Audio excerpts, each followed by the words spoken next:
बहुत तुहाडा शुक्रिया जिहड़ा तुसीं आए हो।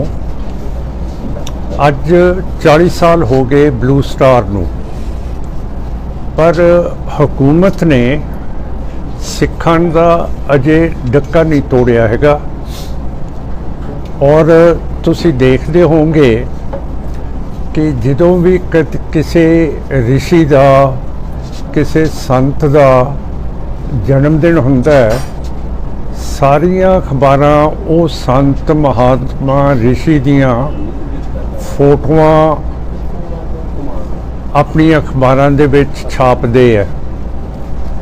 हुण देखते हैं कि कल संत जरनैल सिंह भिंडरांवालियां दी भी कोई अखबार फोटो छापूगा जिवें बाकियां दियां छापियां जांदियां, क्यों करके वो सिख हीरो हैगे है। और अजे तक जिन्ने भी शहीद होए है, जिन्ने भी धर्मी फौजी हैगे है, जिन्हां ने शहादतां दित्तियां, बेशक रवैती अकालियां दी सरकार आई है, बरनाला साहब दी, बादल साहब दी कई बारी आई है, तो कैप्टन अमरिंदर सिंह दावा करते हैं कि मैं मिलिट्री दे नाल बहुत घ्यो खिचड़ी होया पे हैं, पर किसी ने भी अजे तक धर्मी फौजियां का नहीं किया हैगा, ते ना जिहड़े ये लोग उत्थे शहीद होए है।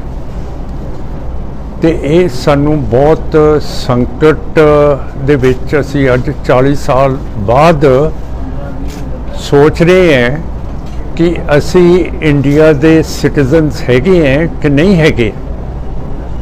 ये सारी जिहड़ी सिखां दी बर्बादी हुई है 1966 दे विच हिमाचल दे विच, हरियाणे दे विच, चंडीगढ़ दे विच साडे इलाके सारे दिते गए, पंजाब नूं छोटा किया गया।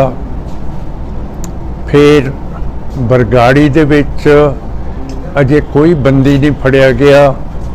नाल दे पिंड जिहड़े 2 सिख मारे गए सीगे, सैनी ने, बादल साहब ने, सुखबीर सिंह ने, उन्हां दे विचों किसी नूं नहीं अजे तक गिरफ्तार किया हैगा। केस दर्ज किया पर अजे तक किसी नूं गिरफ्तार नहीं किया हैगा। चलो बादल साहब तो चले गए है, असी उन्हां दे बारे नहीं कुछ कहना चाहते, वाहिगुरू उन्हां नूं चरनां च लावे।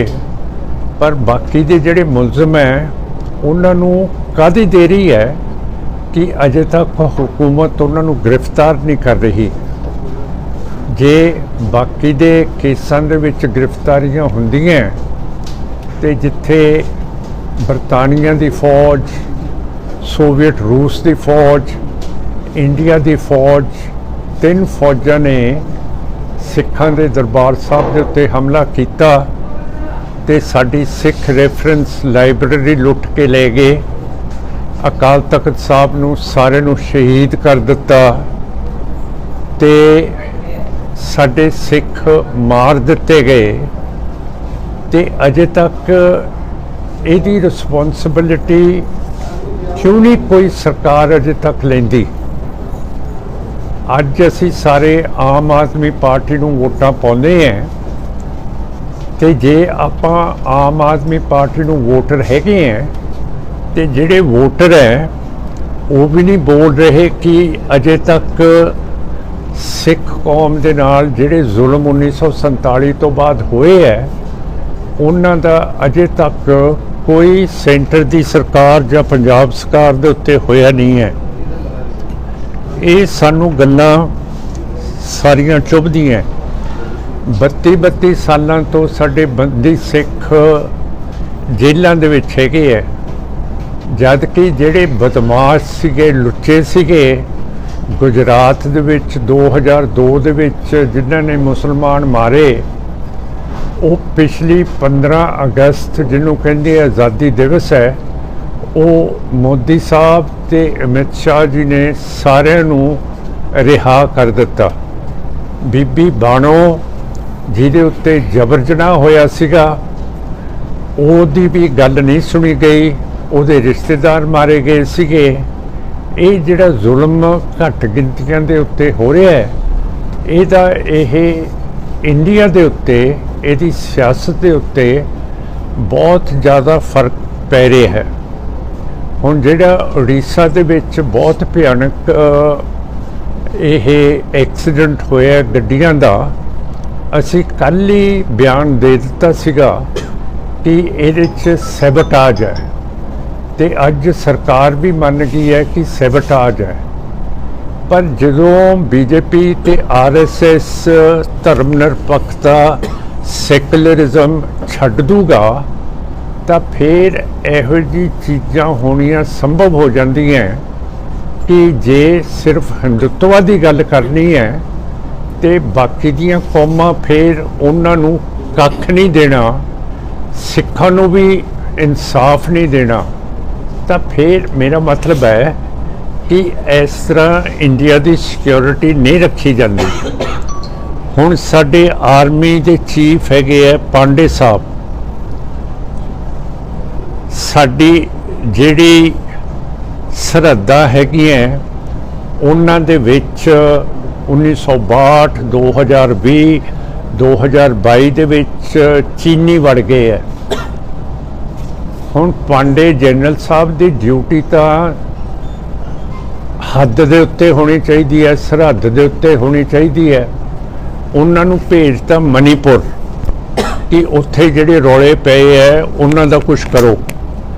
ਹੁਣ ਮੇਰਾ ਮਤਲਬ ਹੈ ਫੌਜ ਦੇ ਜਰਨੈਲ ਦੇ ਉੱਤੇ ਇੰਨੀ ਵੱਡਾ ਬੋਝ ਹੋਵੇ ਕਿ ਤੁਸੀਂ ਆਪਣੀ ਸੀਮਾ ਨੂੰ ਨਹੀਂ ਸਾਂਭ ਸਕਦੇ ਤੇ ਮਣੀਪੁਰ ਉਹਦਾ ਟਾਈਮ ਵੇਸਟ ਕਰਕੇ, ਮੈਨੂੰ ਤਾਂ ਨਹੀਂ ਸਮਝ ਆਉਂਦੀ ਕਿ ਇਹ ਹਿੰਦੂਤਵਾ ਨੂੰ ਅਜੇ ਤੱਕ ਮਿਲਟਰੀ ਰਵਾਇਤ ਦਾ ਪਤਾ ਲੱਗਿਆ, ਕਿਉਂ ਕਰਕੇ ਇਹਨਾਂ ਨੇ ਕਦੇ ਰਾਜ ਨਹੀਂ ਕੀਤਾ ਸਵਾਏ ਯੋਧਿਆ ਦੇ ਵਿੱਚ। ਤੇ ਜੇ ਕੋਈ ਵੀ ਮਿਲਟਰੀ ਰਵਾਇਤ ਨਹੀਂ ਹੈ ਤਾਂ ਫਿਰ ਜਿਨ੍ਹਾਂ ਦੇ ਵਿੱਚ ਸਿੱਖਾਂ ਦੇ ਵਿੱਚ ਹੈਗੀ ਹੈ ਉਹਨਾਂ ਨੂੰ ਵੀ ਖੁੱਡੇ ਲਾਇਆ ਹੋਇਆ। ਕੋਈ ਸੈਂਟਰ ਦਾ ਕੈਬਨਿਟ ਵਜ਼ੀਰ ਸਿੱਖ ਅਜੇ ਤੱਕ ਲਿਆ ਨਹੀਂ, ਸੁਪਰੀਮ ਕੋਰਟ ਦੇ ਵਿੱਚ ਕੋਈ ਜੱਜ ਸਾਡਾ ਹੈ ਨਹੀਂਗਾ, ਹਾਈ ਕੋਰਟਾਂ ਦੇ ਵਿੱਚ ਚੀਫ ਜਸਟਿਸ ਸਿੱਖਾਂ ਦਾ ਕੋਈ ਹੈ ਨਹੀਂਗਾ, ਫੌਜ ਦੇ ਵਿੱਚ ਵੀ ਕੋਈ ਸਾਡਾ ਜਰਨੈਲ ਨੇਵੀ 에ਅਰ ਫੋਰਸ ਦੇ ਵਿੱਚ ਨਹੀਂ ਹੈ। ਤਾਂ ਮੇਰਾ ਮਤਲਬ ਹੈ ਇਹ ਵੱਖਵਾਦ ਇਸ ਤਰ੍ਹਾਂ ਫੈਲ ਰਿਹਾ ਹੈ ਜਿਵੇਂ ਇਹ ਹਕੂਮਤ ਕਰ ਰਹੀ ਹੈ। ਫਿਰ ਹੁਣ ਨਵੀਂ ਪਾਰਲੀਮੈਂਟ 28 ਮਈ ਨੂੰ ਖੁੱਲੀ ਹੈ। ਮੈਂ ਉੱਥੇ ਗਿਆ ਸੀਗਾ ਤੇ ਉੱਥੇ 3 ਸਪੀਕਰ ਬੋਲੇ ਸੀ। ਇੱਕ ਤਾਂ ਸਾਡਾ ਸਪੀਕਰ ਸੀਗਾ, ਇੱਕ ਵਾਈਸ ਪ੍ਰੈਜ਼ੀਡੈਂਟ ਸੀਗਾ, ਇੱਕ ਪ੍ਰਾਈਮ ਮਿਨਿਸਟਰ ਸੀਗੇ। ਇਹਨਾਂ ਨੇ ਇੰਨੀ ਕਠਿਨ ਸੰਸਕ੍ਰਿਤ ਦੇ ਵਿੱਚ ਉੱਥੇ ਤਕਰੀਰਾਂ ਦਿੱਤੀਆਂ ਕਿ ਨਾ ਤਾਂ ਜਿਹੜੇ ਡਿਪਲੋਮੈਟ ਸਫੀਰ ਆਏ ਸੀਗੇ, ਨਾ ਸਾਡੇ ਵਰਗੇ ਆਏ ਸੀਗੇ, ਸਾਡੇ ਪੱਲੇ ਡੱਕਾ ਨਹੀਂ ਪਿਆ ਕਿ ਕੀ ਕਹਿ ਰਹੇ ਹੈ। ਹੁਣ ਤੁਹਾਨੂੰ ਪਤਾ ਹੈ ਕਿ ਸਿੱਖ ਮਜ਼ਹਬ ਕਿਵੇਂ ਪ੍ਰਫੁੱਲਤ ਹੋਇਆ। ਉਹਨਾਂ ਦਿਨਾਂ ਦੇ ਵਿੱਚ ਇਸਲਾਮ ਦੇ ਸਾਰੇ ਪਾਠ ਹੁੰਦੇ ਸੀ ਅਰਬੀ ਦੇ ਵਿੱਚ ਤੇ ਹਿੰਦੂਆਂ ਦੇ ਹੁੰਦੇ ਸੀ ਸੰਸਕ੍ਰਿਤ ਦੇ ਵਿੱਚ। ਜਦੋਂ ਨਾ ਕਿਸੇ ਨੂੰ ਸੰਸਕ੍ਰਿਤ ਸਮਝ ਆਉਂਦੀ ਸੀ, ਨਾ ਕਿਸੇ ਨੂੰ ਅਰਬੀ ਸਮਝ ਆਉਂਦੀ ਸੀ, ਫਿਰ ਇਹ ਕੁਦਰਤੀ ਗੱਲ ਹੈ ਕਿ ਸਿੱਖ ਧਰਮ ਨੇ ਆਪਣੇ ਆਪ ਪ੍ਰਫੁੱਲਤ ਹੋਣਾ ਹੈ, ਕਿਉਂ ਕਰਕੇ ਲੋਕਾਂ ਦੀ ਜਿਹੜੀ ਬੋਲੀ ਹੈ ਉਹਦੇ ਵਿੱਚ ਗੁਰੂ ਨਾਨਕ ਸਾਹਿਬ ਨੇ ਪ੍ਰਚਾਰ ਕਰਨਾ ਸ਼ੁਰੂ ਕੀਤਾ। ਹੁਣ ਜੇ ਹਕੂਮਤ ਦਾ ਜਦੋਂ ਪਾਰਲੀਮੈਂਟ ਖੁੱਲ੍ਹਣੀ ਹੈ ਕਿਸੇ ਨੂੰ ਪਤਾ ਹੀ ਨਹੀਂ ਲੱਗੇ ਕਿ ਕਿਹੜੀ ਬੋਲੀ ਦੇ ਵਿੱਚ ਇਹ ਬੋਲ ਰਹੇ ਹੈ, ਤਾਂ ਮੇਰਾ ਮਤਲਬ ਉੱਥੇ ਸਾਨੂੰ ਬੁਲਾਇਆ ਕਿ ਕਿਉਂ ਨਹੀਂ ਗਿਆ। ਪਾਰਲੀਮੈਂਟ ਦਾ ਉਦਘਾਟਨ ਕਰਨਾ ਬਹੁਤ ਵੱਡੀ ਚੀਜ਼ ਹੈ। ਜੇ ਥੋੜਾ ਜਿਹਾ ਵੀ ਇਹ ਪਿੰਡਾਂ ਦੇ ਵਿੱਚ ਵਿਆਹ ਹੋ ਜੇ, ਸ਼ਗਨ ਹੋ ਜੇ, ਢੋਲ ਧਮਾਕਾ ਵੱਜਦਾ, ਉੱਥੇ ਸਾਨੂੰ ਚਾਹ ਦਾ ਕੱਪ ਵੀ ਨਹੀਂ ਦਿੱਤਾ ਗਿਆ, ਨਾ ਉੱਥੇ ਕੋਈ ਬੈਂਡ ਵਜਾਇਆ ਗਿਆ, ਨਾ ਖੁਸ਼ ਕੀਤਾ ਗਿਆ। ਸਿਰਫ ਸਾਨੂੰ ਸੰਸਕ੍ਰਿਤ ਦੇ ਵਿੱਚ ਇਹਨਾਂ ਦੀਆਂ ਤਕਰੀਰਾਂ ਸੁਣਨੀਆਂ ਪਈਆਂ ਜਿਹੜਾ ਸਾਡੇ ਪੱਲੇ ਨਹੀਂ ਪਿਆ। ਹੁਣ ਜੇ ਮੈਂਬਰਸ ਆਫ ਪਾਰਲੀਮੈਂਟ ਨੂੰ ਸਮਝ ਨਹੀਂ ਆਊਗੀ ਕਿ ਇਹ ਮੁਲਕ ਦੇ ਲੋਕ ਕਿਹੜੀ ਬੋਲੀ ਬੋਲ ਰਹੇ ਹੈ, ਫਿਰ ਅਸੀਂ ਤੁਹਾਡੇ ਕੋਲੇ ਆ ਕੇ ਪ੍ਰੈਸ ਕੋਲੇ ਕੀ ਕਹਾਂਗੇ? ਤੁਸੀਂ ਮੈਨੂੰ ਪੁੱਛੋਗੇ ਕੀ ਕਿਹਾ, ਮੈਂ ਕਹੂੰਗਾ ਮੈਨੂੰ ਸਮਝ ਹੀ ਨਹੀਂ ਆਈ। ਤਾਂ ਮੇਰਾ ਮਤਲਬ ਸਾਡਾ ਵੀ ਉੱਲੂ ਬਣਾਤਾ ਤੇ ਲੋਕਾਂ ਦਾ ਵੀ ਉੱਲੂ ਬਣਾਤਾ, ਸਾਰਿਆਂ ਦਾ ਉੱਲੂ ਬਣਾਤਾ, ਸਿਰਫ ਸੰਸਕ੍ਰਿਤ ਦੇ ਵਿੱਚ ਬੋਲ ਬੋਲ ਕੇ। दूसरी चीज़ है कि जब दी बीजेपी RSS आई है उस तो जात पात दे उत्ते बहुत ज़्यादा तकड़ा हिंदुत्व दे उत्ते जोर पाता है। हुण मनुस्मृति कहती है कि जिहदे राज दे विच रंगरेटा जां दलित चौधरी बन जे उस राज दा कख नहीं रहिंदा। इसे करके पार्लीमेंट का जिहड़ा उद्घाटन होया 28 मई नूं साडे जिहड़े प्रेजिडेंट हैं, कबीले हैं, आदिवासी हैं, उन्हां नूं उहदा उद्घाटन नहीं करन दिता। ते जदों राम मंदिर का उद्घाटन होया उस वेले साडे प्रेजिडेंट वो भी रंगरेटे सीगे, कोविंद साहब, उन्हां को भी नहीं उद्घाटन कराया। मेरा कहने का मतलब है कि जे जात पात के उत्ते ही चलना है तो जात पात नूं फिर सुरजीत करना है तो फिर तुसी चीन, पाकिस्तान ते तुहाडे कोले असला खत्म होया पिया, हवाई जहाज तुहाडे कोले 44 स्क्वाड्रन होने चाहिए है, सिर्फ 32 स्क्वाड्रन हैगे है। पाकिस्तान ते चीन का मुकाबला ये देश किवें करूगा?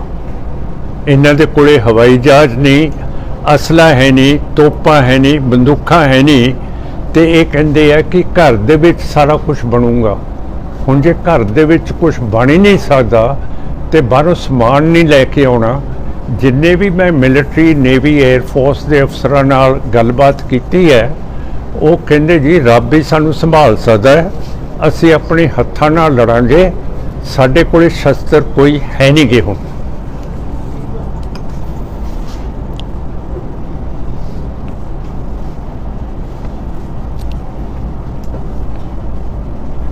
ਹੁਣ ਅਕਾਲ ਤਖਤ ਆਪਾਂ ਸਾਰੇ ਕਹਿੰਦੇ ਆ महान है, सिख कौम ਦੀ शान है। ਤੇ ਫਿਰ ਧੁੰਮਾ ਸਾਹਿਬ ਕੱਲ ਇੱਕ ਬਰਾਬਰ ਦੀ ਮੀਟਿੰਗ ਮਹਿਤੇ ਕਿਉਂ ਕਰ ਰਹੇ ਹੈਗੇ ਆ?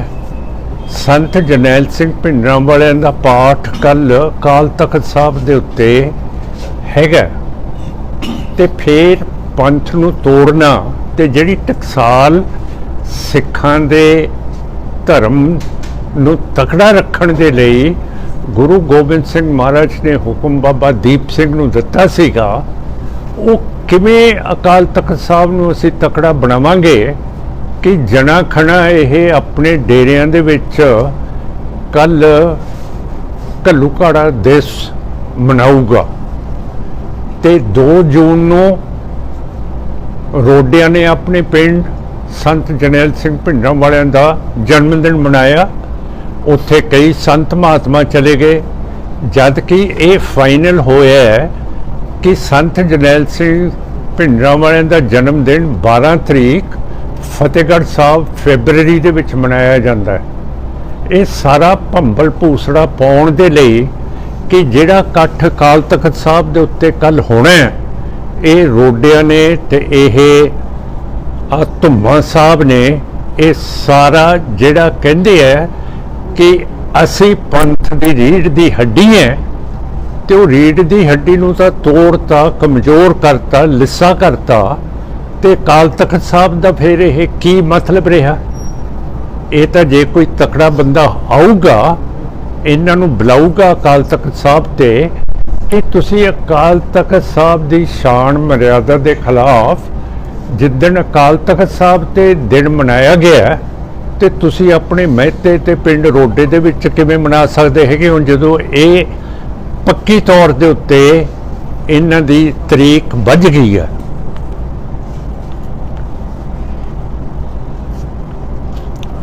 हुण SGPC दे इलैक्शनस तां होणे है पर सरकार अजे तक तरीक क्यों नहीं निश्चित करती है कि 12 साल तो सिखां दी पार्लीमेंट नूं खोखला छड्डिया गया। कदे ये सुनिया कि इंडिया दी पार्लीमेंट 12 साल तो यह इलैक्शनां तो बगैर रहे। जिहड़ा कानून 1925 दे विच SGPC दा बनिया कि 5 साल बाद इहदे इलैक्शन होणगे, सिखां नूं अपने जमहूरीयत हक्कां तो क्यों वांझा किया गया हैगा। ये बहुत जरूरी गल है कि सिखां नूं जमहूरीयत हक्कां दे उत्ते जिहड़े कानून ने पहली बारी दुनिया दे विच बीबियां नूं हक दिता सीगा वोट पाउण दा, उस पार्लीमेंट दे इलैक्शन हिंदुत्व ने 12 साल तो नहीं होण दिते ते सानू इहदा रंज है। हुण उड़ीसा दे विच बड़ा भयानक एक्सीडेंट होया है। कल ही मैं कहता सी, अज अखबारां च भी आ गया, सरकार ने भी कहता कि ये सेबटाज हैगा। हुण जदों धर्म निरपक्षता तो तुसी उत्तर जाओगे, धर्म निरपक्षता कॉन्स्टिट्यूशन दे विच लिखिया होया है। आर्टिकल 14 कहती है कॉन्स्टिट्यूशन की सारे कानून दे अगे इक्को है। जदों तुसी फिर वंडियां पा दोगे वो तो फिर थल्ले दी थल्ले प्रेस तक भी आ जाणगियां। मैनू पता है कि मैनू अंग्रेजी की प्रेस हमेशा बॉयकॉट करती है, पर तां भी मैं घबराउंदा नहीं, क्यों करके जिहड़ा ਇਹਦਾ लॉस है इंटरनेशनल पद्धर ते अखबारां दे उत्ते दाग लग रहा है कि तुसी अकाली दल अंमृतसर की प्रेस कॉन्फ्रेंस नूं क्यों नहीं अटेंड करदे ते क्यों नहीं तुसी इस दी जिहड़ी आवाज़ है, ये बयान है, क्यों नहीं पब्लिश करदे। सो बस इन्ना की है मेरा, बाकी तुहाडे लई खुली है, जो मर्जी है पूछ लो, मैं जवाब। हाँ, मैं कहता राष्ट्रपति नूं करना चाहिए सीगा उद्घाटन, कहता तुसीं सुनिया नहीं? मैं हैं 328 रूपां बारे कहता, मैं तुसीं जिहड़े साफे बन्ने होए ना, इन्हां दे थल्ले एक्टिविटी दिखाओ जरा थोड़ी जी। ਤੁਸੀਂ ਕਹਿ ਰਹੇ ਕਿ ਘੱਲੂਘਾਰੇ ਨੂੰ ਲੈ ਕੇ ਵੀ ਸਰਕਾਰਾਂ ਰਾਜਨੀਤੀ ਕਰ ਰਹੀਆਂ ਨੇ, ਵੱਖ-ਵੱਖ ਧੜਿਆਂ 'ਚ ਵੰਡ ਦਿੱਤਾ ਗਿਆ। बिल्कुल जी, मेरा मतलब है कि हुण मैं ये घल्लूघारा दिवस किवें मनाया जाऊगा, जिवें सारी कौम ने निश्चित किया है कि अकाल तख्त साहब के उत्ते मनाया जाऊगा। तो जदों संत जरनैल सिंह भिंडरांवाले का निश्चित हो गया है कि 12 फरवरी नूं फतेहगढ़ साहब उन्हां दा जन्मदिन मनाया जाऊगा, फिर 2 तरीक नूं रोडिया ने अपने पिंड, उहदा की मतलब है कि उस नूं अपने पिंड मनाता। ਇਹਦਾ मतलब है कि तुसी कौम दे विच वंडियां पा रहे हो ते अकाल तख्त साहब की मर्यादा के खिलाफ तुसी चल रहे हो। पर जथेदार की भूमिका की हैगी? हाँ जी, जथेदार साहब ने तुसी इस बारे गल करोगे की भूमिका है? वो एकजुट कर ही नहीं पाए, विभाजन हो रहा है, वो सारी जथेदार का इत्थे फेलियर जथेदार चुप है इस मामले बारे की कहोगे तुसी? देखो गल ये है कि जे पार्लीमेंट के 10 साल इलैक्शन ना होणगे, जिहड़ा प्राइम मिनिस्टर होगा उन्होंने तुसीं मन्नोगे?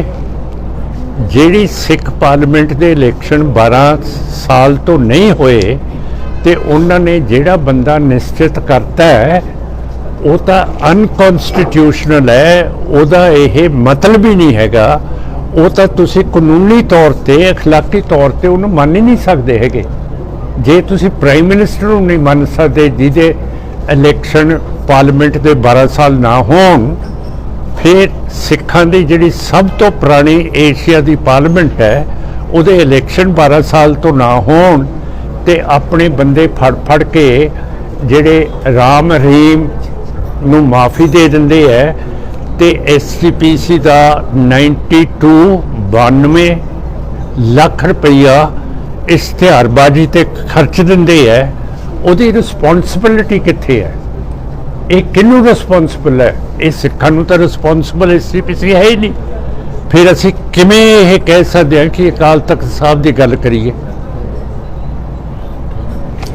ਅਕਾਲ ਤਖਤ ਦੇ ਜਥੇਦਾਰ ਸਰਕਾਰ ਦੇ ਹੀ ਇੱਕ ਨੁਮਾਇੰਦੇ ਦੇ ਘਰ ਪ੍ਰੋਗਰਾਮ ਦੇ ਵਿੱਚ ਜਾਂਦੇ, ਉਹਨੂੰ ਕਿਸ ਤਰੀਕੇ ਨਾਲ ਹੁਣ ਅਕਾਲ ਤਖਤ ਦਾ ਜਥੇਦਾਰ ਜਿਹੜਾ ਇਹ ਮਿੱਥੇ ਹੋਏ ਤਰੀਕੇ ਦੇ ਨਾਲ ਬਣਾਇਆ ਹੀ ਨਹੀਂ ਗਿਆ, ਉਹ ਜਿਹਦੇ ਮਰਜ਼ੀ ਚਲਿਆ ਜਾਵੇ, ਫਿਰ ਆਪਾਂ ਕੀ ਕਹਿ ਸਕਦੇ ਹਾਂ, ਹੈ ਨਾ।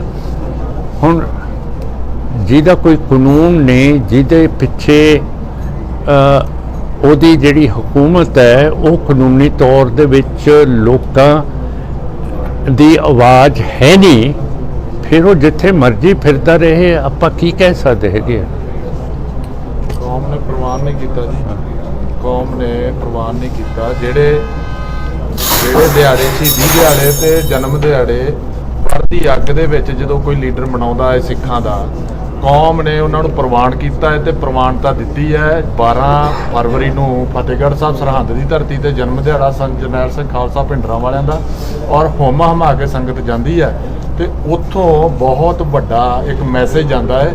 ਔਰ ਜਿਹੜਾ 6 ਜੂਨ ਦਾ ਸ੍ਰੀ ਅਕਾਲ ਤਖਤ ਸਾਹਿਬ ਤੇ ਉਹ ਵੀ ਸਾਡਾ ਬੜਾ ਵੱਡਾ ਮੈਸੇਜ ਜਾਂਦਾ ਹੈ, ਕੌਮ ਨੇ ਪ੍ਰਵਾਨ ਕੀਤਾ। ਹੁਣ ਨਵੇਂ ਜਿਹੜੇ ਦਿਹਾੜੇ ਨਵੀਆਂ ਜਗ੍ਹਾ ਤੇ ਬਣਾਉਣ ਵਾਸਤੇ ਉਹ ਕੌਣ ਉਹਨਾਂ ਨੂੰ ਹੁਕਮ ਦਿੰਦਾ ਹੈ, ਉਹ ਸਿੱਖਾਂ ਨੂੰ ਕੋਈ ਪਤਾ ਨਹੀਂ। ਲੇਕਿਨ ਮਾਨ ਸਾਹਿਬ ਕੀ ਲੱਗਦਾ ਨੇ ਸ਼ੁਰੂਆਤ ਤੁਸੀਂ ਕਰੋ, ਜੇ ਅਕਾਲ ਤਖਤ ਸਾਹਿਬ ਜਿਸ ਤਰ੍ਹਾਂ ਤੁਸੀਂ ਕਹਿ ਰਹੇ ਕਿ ਸਾਰਿਆਂ ਨੂੰ ਇਕੱਠੇ ਹੋ ਕੇ ਮਨਾਉਣਾ ਚਾਹੀਦਾ 6 ਜੂਨ ਦਾ, ਕੀ ਲੱਗਦਾ ਹੈ ਕਿ ਤੁਹਾਨੂੰ ਵੀ ਨਾਲ ਹੀ ਸ਼ੁਰੂਆਤ ਕਰਨੀ ਚਾਹੀਦੀ ਹੈ, ਉੱਥੇ ਲਗਾਤਾਰ ਪਹੁੰਚਣਾ ਚਾਹੀਦਾ, ਕਿਉਂਕਿ ਤੁਸੀਂ ਪਹੁੰਚਦੇ ਵੀ ਹੋ ਲਗਾਤਾਰ ਉੱਥੇ, ਲੇਕਿਨ ਕਈ ਲੋਕ ਜਿਹੜੇ ਕਈ ਜਥੇਬੰਦੀਆਂ ਨਹੀਂ ਪਹੁੰਚ ਪਾਉਂਦੀਆਂ, ਕੀ ਲੱਗਦਾ ਉਹਨਾਂ ਨੂੰ ਵੀ ਇਕੱਠੇ ਹੋ ਕੇ ਉੱਥੇ ਇੱਕ ਜਗ੍ਹਾ ਤੇ ਮਨਾਉਣਾ ਚਾਹੀਦਾ, ਸਮਾਗਮ ਕਰਨਾ ਚਾਹੀਦਾ, ਜੇ ਚਾਹੇ ਮੰਜੀ ਸਾਹਿਬ ਦੀਵਾਨ ਹਾਲ 'ਚ ਹੀ ਹੋਵੇ? ਮੇਰਾ ਖਿਆਲ ਉਹੀ ਜਗ੍ਹਾ ਹੈਗੀ ਹੈ, ਜੇ ਅਕਾਲ ਤਖਤ ਸਾਹਿਬ ਮਹਾਨ ਹੈ, ਸਿੱਖ ਕੌਮ ਦੀ ਸ਼ਾਨ ਹੈ, ਜੇ 6ਵੇਂ ਪਾਤਸ਼ਾਹ ਨੇ ਇਹ ਸਾਨੂੰ ਮੇਰੀ ਪੀਰੀ ਦਾ ਸਥਾਨ ਦਿੱਤਾ ਹੈ, ਤਾਂ ਫਿਰ ਸਾਰਿਆਂ ਨੂੰ ਉੱਥੇ ਆਉਣਾ ਚਾਹੀਦਾ ਹੈ। ਇਹ ਨਹੀਂ ਕਿ ਸੰਤ ਜਰਨੈਲ ਸਿੰਘ ਭਿੰਡਰਾਂ ਵਾਲੇ ਟਕਸਾਲ ਦੇ ਸੀਗੇ।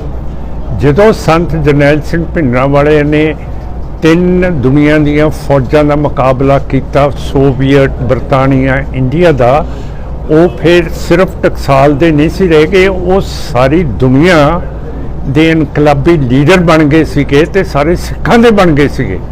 ਉਹਨਾਂ ਨੂੰ ਮਹਿਤੇ ਦੇ ਵਿੱਚ ਨਹੀਂ ਆਪਾਂ ਰੱਖ ਸਕਦੇ। ਹੁਣ ਉਹ ਤਾਂ ਸਾਰੀ ਦੁਨੀਆ 'ਚ ਜਿਹੜਾ ਇਹ ਜਿੰਨੇ ਵੀ ਜੰਗ ਹੋਏ ਹੈ, ਜਿੰਨੇ ਵੀ ਬੈਟਲ ਹੋਏ ਹੈ, ਕਿਸੇ ਨੇ 72 ਘੰਟੇ 3 ਦੁਨੀਆ ਦੀਆਂ ਫੌਜਾਂ ਨੂੰ ਰੋਕ ਕੇ ਰੱਖਿਆ? ਮੈਂ ਇਹੋ ਜਿਹਾ ਹਿਸਟਰੀ ਦੇ ਵਿੱਚ ਡਿਫੈਂਸ ਕਦੇ ਪੜ੍ਹਿਆ ਨਹੀਂ। ਜਿਹੜਾ ਇੱਥੇ ਅਫਗਾਨਿਸਤਾਨ ਦੇ ਵਿੱਚ ਵੀ ਹੋਇਆ ਸੀ, ਬਹੁਤ ਤਕੜਾ ਸਿੱਖਾਂ ਫੌਜ ਨੇ ਕੀਤਾ ਸੀ, ਪਰ ਉਹਦੇ ਤੋਂ ਤਾਂ ਬਹੁਤ ਜ਼ਿਆਦਾ ਅਜੇ ਤੱਕ ਕਿਸੇ ਨੇ ਉਹਦੇ ਬਾਰੇ ਫੌਜ ਦੇ ਵਿੱਚ ਜਾਂ ਹੋਰ ਕਿਤੇ ਕਿਤਾਬ ਹੀ ਨਹੀਂ ਲਿਖੀ ਹੈਗੀ। ਲੇਕਿਨ ਮਾਨ ਸਾਹਿਬ ਇਕੱਠੇ ਨਾ ਹੋਣ ਦਾ ਕਾਰਨ ਤੁਹਾਨੂੰ ਕੀ ਲੱਗਦਾ, ਕੀ ਕਾਰਨ ਹੋ ਸਕਦਾ? ਰਾਜਨੀਤੀ ਲੱਗਦੀ ਹੈ ਕਿ ਲੱਗਦਾ ਕਿ ਸਿਰਫ ਜਿਸ ਤਰ੍ਹਾਂ ਕਿ ਪੈਸੇ ਦਾ, ਜਿਸ ਤਰ੍ਹਾਂ NRIs ਬਹੁਤ ਹੈਲਪ ਕਰਦੇ ਆ, ਕੀ ਲੱਗਦਾ ਇਹ ਚੱਕਰ ਤੇ ਨਹੀਂ ਕੋਈ ਲੱਗਦਾ ਤੁਹਾਨੂੰ ਕਿ ਰਾਜਨੀਤੀ ਪਹਿਲੂ ਲੱਗਦਾ ਇਹਦੇ ਪਿੱਛੇ ਇਕੱਠੇ ਨਾ ਹੋਣ ਦਾ? ਨਹੀਂ, ਫਿਰ ਇਹ ਤਾਂ ਇਹ ਸਿਆਸਤ ਹੈ ਹਿੰਦੂਤਵਾ ਦੀ ਕਿ ਇਹਨਾਂ ਨੂੰ ਇਕੱਠੇ ਨਾ ਹੋਣ ਦਿਓ। ਉਹ ਤਾਂ ਤੁਸੀਂ ਵੀ ਸਮਝਦੇ ਹੋ, ਮੈਂ ਵੀ ਸਮਝਦਾ। ਜਿੱਦਣ ਖਾਲਸਾ ਰਾਜ ਆ ਗਿਆ, ਅਸੀਂ ਵੀ ਹਿੰਦੂਤਵਾ ਨੂੰ ਇਕੱਠੇ ਤਾਂ ਨਹੀਂ ਹੋਣ ਦੇਵਾਂਗੇ। ਮਾਨ ਸਾਹਿਬ, ਸ਼੍ਰੋਮਣੀ ਕਮੇਟੀ ਵੱਲੋਂ ਹਰ ਸਾਲ ਮਨਾਇਆ ਜਾਂਦਾ ਹੈ ਘੱਲੂਘਾਰਾ ਦਿਵਸ 6 ਜੂਨ ਨੂੰ। ਹਾਂਜੀ। SGPC ਵੱਲੋਂ ਅਕਾਲ ਤਖਤ ਸਾਹਿਬ ਦੀ ਸਰਪ੍ਰਸਤੀ ਹੇਠ ਹਾਂਜੀ, ਅੱਧੇ ਪੌਣੇ ਘੰਟੇ 'ਚ ਹੀ ਸਾਰਾ ਸਮਾਗਮ ਜਿਹੜਾ ਵਾ ਉਹ ਸਮਾਪਤ ਹੋ ਜਾਂਦਾ। ਤੁਸੀਂ ਐਗਰੀ ਜੇ ਵੀ ਏਡਾ ਕੀ ਸਮਾਗਮ ਹੋਣਾ ਚਾਹੀਦਾ? ਬਹੁਤ ਵੱਡਾ ਘੱਲੂਘਾਰਾ ਸੀਗਾ। ਇਸ ਤੋਂ ਬਾਅਦ ਅਕਾਲ ਤਖਤ ਸਾਹਿਬ ਤੋਂ ਬਾਅਦ ਕੋਈ ਵੱਡਾ ਸਮਾਗਮ ਵੀ ਕੀਤਾ ਜਾਣਾ ਚਾਹੀਦਾ। ਮੇਰਾ ਖਿਆਲ ਜਿਹੜੇ SGPC ਵਾਲੇ ਹੈਗੇ ਹੈ, ਇਹਨਾਂ ਨੇ ਬਲੂ ਸਟਾਰ ਦੇ ਵਿੱਚ ਭਾਗ ਨਹੀਂ ਲਿਆ ਹੈਗਾ। ਇਹਨਾਂ ਦੀਆਂ ਪਾਰਟੀਆਂ ਨੇ ਸਗੋਂ ਮੁਖਬਰੀ ਜਾ ਕੇ ਇੰਦਰਾ ਗਾਂਧੀ ਨੂੰ ਦਿੱਤੀ ਹੈ, ਬਾਦਲ, ਟੌੜਾ, ਤਲਵੰਡੀ, ਲੌਂਗੋਵਾਲ ਨੇ, ਕਿ ਸੰਤ ਹੱਥ ਖੜੇ ਕਰਕੇ ਆ ਜਾਊਗਾ ਤੇ ਤੁਸੀਂ ਫੌਜ ਬਾਹਰ ਭੇਜ ਦਿਓ, ਪਰ ਉਹ ਉਸ ਤਰ੍ਹਾਂ ਹੋਇਆ ਨਹੀਂ। ਹੁਣ ਜਦੋਂ ਇਸ ਹਕੂਮਤ ਜਿਹੜੀ ਅੱਜ SGPC ਦੇ ਉੱਤੇ ਕਬਜ਼ਾ ਕਰਕੇ ਬੈਠੀ ਹੈ, ਇਹ ਦਿਲੋਂ ਬਲੂ ਸਟਾਰ ਦੇ ਨਾਲ ਨਹੀਂ ਲੱਗੇ ਹੋਏ, ਤਾਂ ਫਿਰ ਇਹਨਾਂ ਤੋਂ ਉਮੀਦ ਆਪਾਂ ਕਿਵੇਂ ਕਰ ਸਕਦੇ ਹਾਂ ਕਿ ਇਹ ਅੱਧੇ ਘੰਟੇ ਦਾ ਕਰਦੇ ਆ ਕਿ 15 ਮਿੰਟਾਂ ਦਾ ਕਰਦਾ ਹੈ? ਚਲੋ ਕਰਤਾ ਦਿੰਦੇ ਆ, ਸਾਡੇ ਕਹਿਣ ਦੇ ਉੱਤੇ ਸਾਨੂੰ ਜੇਲ੍ਹ ਵੀ ਜਾਣਾ ਪਿਆ, ਪੁਲਿਸ ਤੋਂ ਵੀ ਪਕੜਾਇਆ, ਪਰ ਅੰਤ ਦੇ ਵਿੱਚ ਸਾਡੀ ਪਾਰਟੀ ਨੇ ਇਸ ਨੂੰ ਕਰਾਤਾ। ਬੀਬੀ ਜਗੀਰ ਕੌਰ ਨੇ ਆਪਣਾ ਅਕਾਲੀ ਦਲ ਬਣਾ ਲਿਆ ਹੈ, ਫਿਰ ਕੀ ਤੁਸੀਂ ਇਸ ਬਾਰੇ ਕਹੋਗੇ? ਹੁਣ ਮੈਂ ਉਹਦੇ ਬਾਰੇ, ਬੀਬੀਆਂ ਦੇ ਬਾਰੇ ਕੀ ਕਹਿ ਸਕਦਾ ਹੈਗਾ? ਜੇ ਉਹ ਮਰਿਆਦਾ 'ਚ ਰਹਿੰਦੇ ਆ ਤਾਂ ਇਹ ਫਿਰ ਠੀਕ ਹੈ, ਜੇ ਮਰਿਆਦਾ 'ਚ ਨਹੀਂ ਰਹਿੰਦੇ ਤਾਂ ਫਿਰ ਉਹਨਾਂ ਨੂੰ ਸੋਚਣਾ ਚਾਹੀਦਾ। ਬਾਦਲ ਤੋਂ ਕਾਫੀ ਤੰਗ ਹੋ ਕੇ ਕੀਤਾ ਜੀ ਕਿ ਤੁਸੀਂ ਸਪੋਰਟ ਕਰਦੇ ਹੋ ਇਸ ਧੜੇ ਦੀ, ਇਸ ਅਕਾਲੀ ਦਲ ਦੀ, ਬੀਬੀ ਜਗੀਰ ਕੌਰ ਦੀ? ਨਹੀਂ, ਅਸੀਂ ਨਹੀਂ ਕਰਦੇ, ਕਿਉਂ ਕਰਕੇ ਬੀਬੀ ਜਗੀਰ ਕੌਰ ਨੇ ਸਾਡਾ ਦਫ਼ਤਰ ਜਿਹੜਾ ਦਰਬਾਰ ਸਾਹਿਬ ਦੇ ਵਿੱਚ ਮਾਸਟਰ ਤਾਰਾ ਸਿੰਘ ਦਾ ਸੀ, ਉਹ ਸਾਡਾ ਦਫ਼ਤਰ ਸੀਗਾ, ਸਾਨੂੰ ਗ੍ਰਿਫਤਾਰ ਕਰਕੇ ਸਾਨੂੰ ਉਹ ਤੋੜਤਾ ਸੀਗਾ।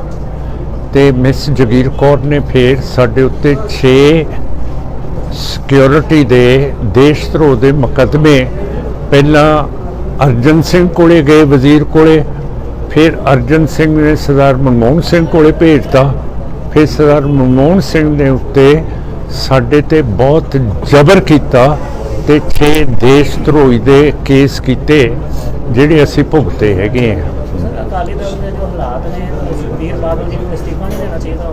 ਹਾਂਜੀ, ਕੀ? ਮੈਂ ਕਿਹਾ ਜੋ ਹਾਲਾਤ ਨੇ ਅਕਾਲੀ ਦਲ ਬਾਦਲ ਦੇ, ਸੁਖਬੀਰ ਬਾਦਲ ਜੀ ਨੂੰ ਅਸਤੀਫਾ ਨਹੀਂ ਦੇਣਾ ਚਾਹੀਦਾ, ਛੱਡ ਨਹੀਂ ਦੇਣਾ ਚਾਹੀਦਾ? ਇਹ ਤਾਂ ਤੁਸੀਂ ਸੁਜੈਸਟ ਕਰ ਸਕਦੇ ਹੋ ਜੀ, ਮੈਂ ਐਡੇ ਅਮੀਰ ਧਨੀ ਬੰਦੇ ਨੂੰ ਕਿਵੇਂ ਕਹਿਦਾ ਇਹ